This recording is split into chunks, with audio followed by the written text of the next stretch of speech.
All right, so what we'll do is I'll just have you introduce yourself in the club. Okay. And then we'll just start talking and try and keep it easy. Very good. I'm Conrad Gonzales, Lansing City Futsal, and so we're excited about this year coming up. Got some younger players that are young in age, but I think older in futsal experience than we've had in a few years, and so we're kind of excited to see that maturation from those players who are younger, but have had futsal experience more than just saying we're going to take some soccer players and try to put them on a futsal court and work with them. And we've coupled that with a couple of those more mature in age guys who have soccer experience at high levels to kind of bring some of that help just in that process of saying this is what it means to be in a professional environment. This is what it looks like to be a professional athlete. This is what it looks like to train and to take care of your body and some of the things, responsibilities. And so we're pretty excited about what's going to be happening here this year. That's awesome. How much of that is the culture here in Lansing? You know, we sit here in this arena, which is one of a kind in the country, really. You know, tell me a little bit about that and what influences here in the city and in the futsal community have impacted your players and you. Yeah, for me, this is amazing. Just being introduced to futsal actually here in Lansing and what Jeremy's done here from ground level of you don't see futsal anywhere else in this area except for what Lansing City's doing. To be able to see even from when it first started and playing in rented gyms and small training facilities to having this environment where there's actually a stadium, hopefully playing futsal in the right way, introducing that to our community around.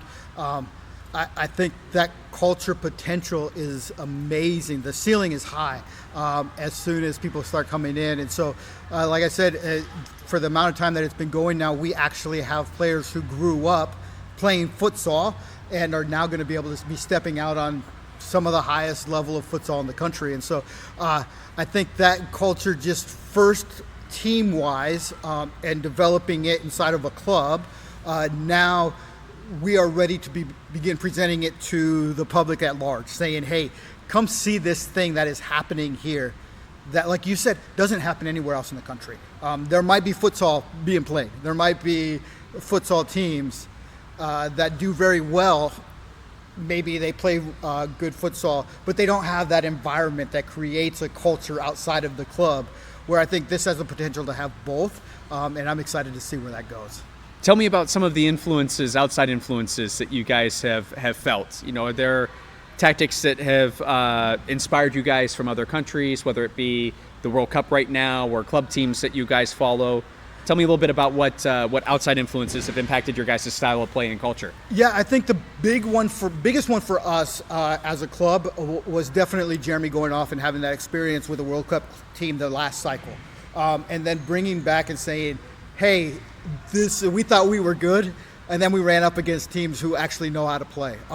And so I think that his influence, sharing those experiences, and then encouraging us to watch not just what they did, but actually watch other teams, Portugal, right? Whether it's Sporting or it's Inter Movistar, all of those different teams that are actually playing futsal with futsal players at a level that tactically we had never seen before. And so trying to begin to say, okay, what things can we do? Definitely at a much base level. So trying to watch those and say, what do they all have in common at this base level that we can build on so that we can take the next steps to get to where they're at. And so, yeah, for us, it's just consuming as much futsal worldwide as we can. And then hoping to have some of our players go experience some of that. So one of our young players, Drew Barney, actually got a chance to go play in Portugal a couple years ago.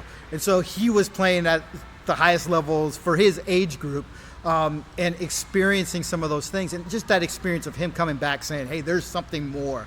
Last year we had a player that played with us that went through Benfica's academy playing futsal. And him just pouring on and saying, hey, this is how we did things. Yes, this is what we did, the same things that you're doing. And so, yeah, for us, we're all learning and saying, how do we actually say, we're not soccer players playing inside on a hard court.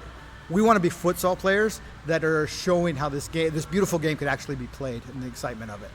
So it sounds like there's a lot of not only influence but experiences that your team has had, especially those critical development years. Yeah. So tell me a little bit about the players you really have an eye on this year. Who should the fans be watching for as we enter a streaming era in FCS this year? Yeah, I think, like I said, our young players. So we actually will have, we probably a majority of the time will have 3 younger players under 20 playing on the court, right? Besides Jeremy, and actually, I take that back. We could potentially have 4, right? So our goalkeeper will be a younger goalkeeper. Our fixo, Jack Fisher, who's grown up in our academy here, will get some good game time. Drew Barney, who played in Portugal, representing the U.S. At the youth level, will be playing as an ala. And then we'll have Jeremy as the other ala. We have a player named Luciano, who is a under 20 player who will get a significant amount of playing time. And so, those guys are going to be exciting. And then we have high hopes for 2 of the guys who will be playing pivot, Trezor and Leonce, who are actually soccer players who have translated into futsal but have been playing with us for 2 or 3 years now, and have really been developing into their role as pivots and figuring out what does that mean on a futsal court and how do we play through there. And so, there's some. I think we have a high potential for us here to put out some quality things that at times we could have 4 exciting players on the court at the same time. So let's talk more about that and the performance you expect. What's your expectations for results this season? Yeah, I think for us, right, of course, we won't come out here unless we want to have wins, right? That creates that joy, that creates the ambition to keep going. Honestly, we want to build futsal culture. We want to show what the game's supposed to look like. We want to play in the way that it's supposed to look like. And so for us, it's playing in a way that maybe limits the counterattacks for the other team. It's playing in combinations and having overloads on purpose and recognizing where that is. And so our hopes this year, yes, of course we want to win. A trophy at the end of the thing always is that cherry on top. But I think we're still at that point where we want to develop not just futsal in the community, we want to develop futsal as us as Lansing City. And we want to see that coming across saying, hey, when we play Lansing City, when another team comes in, there's going to be certain things that they know we're going to do. We're going to have solid fundamentals. We're going to play in a way that is exciting and is pushing the game forward. We're not going to be afraid to attack. We're going to be solid defensively. We're going to be able to keep our shape. And so I think those metrics are things that we're shooting for right now. And then, of course, the hope is that if we do those things, we begin to see some wins on the sheet at the end of the day. Now, another thing that's really unique this year, outside of the fact that you guys will be in the public eye really for the first time in a long time, is that the FCS structure has changed quite a bit this year as far as the season is, and you're leaving the arena for the first time. Yeah. What are your expectations of that as a challenge, and how are you going to prep your team for that? Yeah, I think that's I think it's exciting, and it's exciting for our guys as well. To be able to go and play in different places, which has been very limited for us over the last 4 years, really 5 years. We've traveled 1 or 2 places, and so for us going and playing in other arenas, having hostile fans maybe that will be there, that some of our younger guys may have never experienced before. I think it's good growth to be able to have that, and especially excited because the teams that we'll be going to play are quality teams, right? Whether it's Olay in Grand Rapids, who has had a good following. I'm sure they're going to create a great atmosphere for us to play in that'll be exciting. Detroit Imperial that has had success not only in FCS but in other leagues as well. Going there, that I'm sure is going to be an exciting environment to play in. Getting an opportunity to go down to Cincinnati, right? All of those different things, I think we'll be able to bring some excitement to our players to say, hey, we're not just doing this here. This is bigger than just this arena, this city. And then I hope it builds some appreciation for what we have here. Absolutely. And we try to tell our guys, hey, you're fortunate for what you have. But if this is all they've ever experienced in futsal, they might think this is what it looks like everywhere.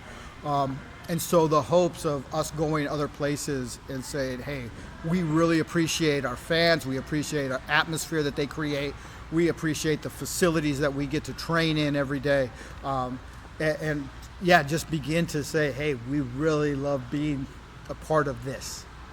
As a coach, a lot of challenges this year, kind of more elongated regular season, the travel bit. As a coach, what do you foresee as a challenge for you personally this year? What's something that you think you're going to need to overcome to get through to the guys? Yeah, I think just some of the circumstances surrounding us, right? So it's a little bit different than what you would see from professional sports in other sports. Right? Futsal, we're still working day jobs. We're still going to school. We're doing all of these things in addition to having to go to travel. And so some of those challenges are going to be, hey, how are we going to get there? What does that travel look like, right?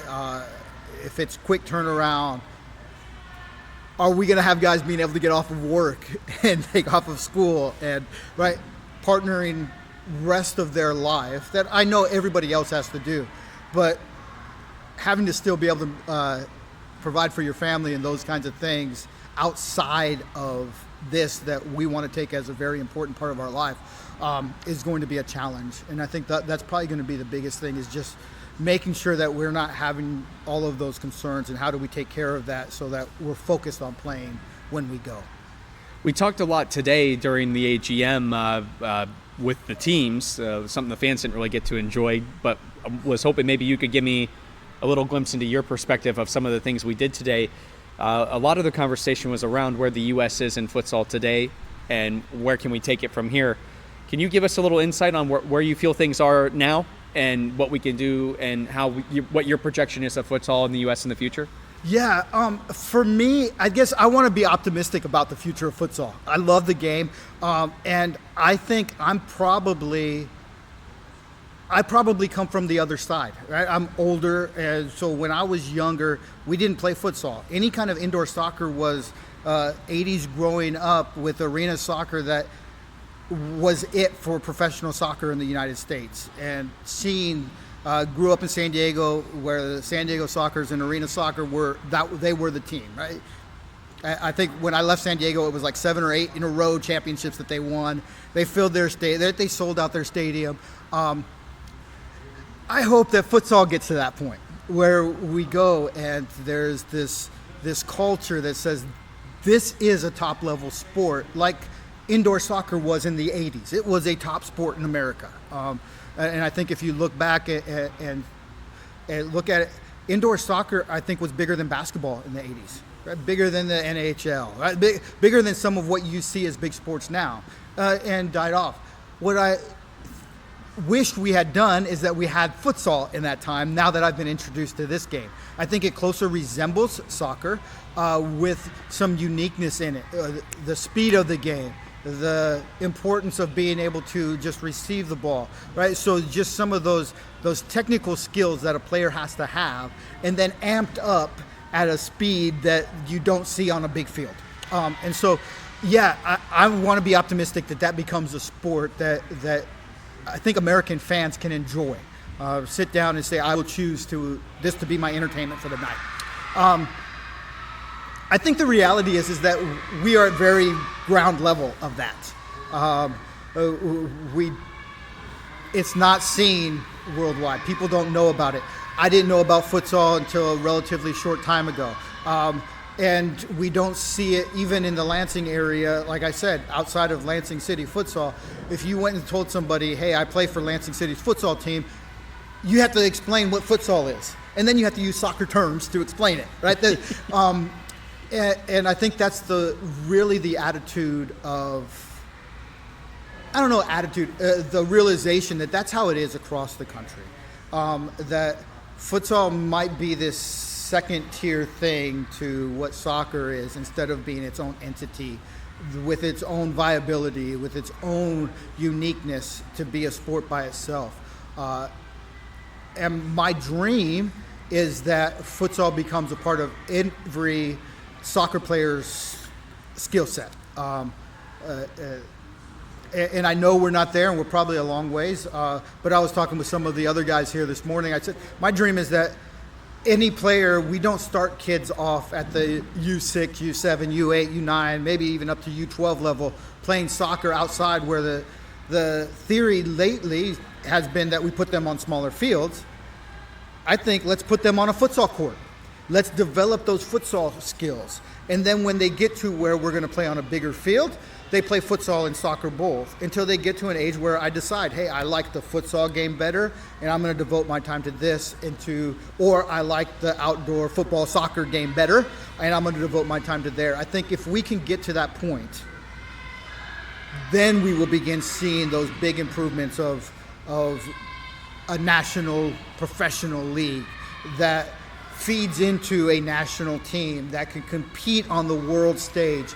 And my hopes is from the dozen guys that we saw this morning that there's a little bit of a spark that begins to see that. And so I'm optimistic that it's there, but realistic that there's a lot of hard work to do. A lot of teams, that are preparing today, going through and getting excited about the season to come. One of the common questions I've had across the board for everyone is, what games do you guys have circled on the schedule? Which ones really stand out to you that's the one? Is there a rivalry that's developed within FCS with any teams that we haven't gotten to see yet in the public eye, or are there any games specifically that you have circled on the calendar you're excited for?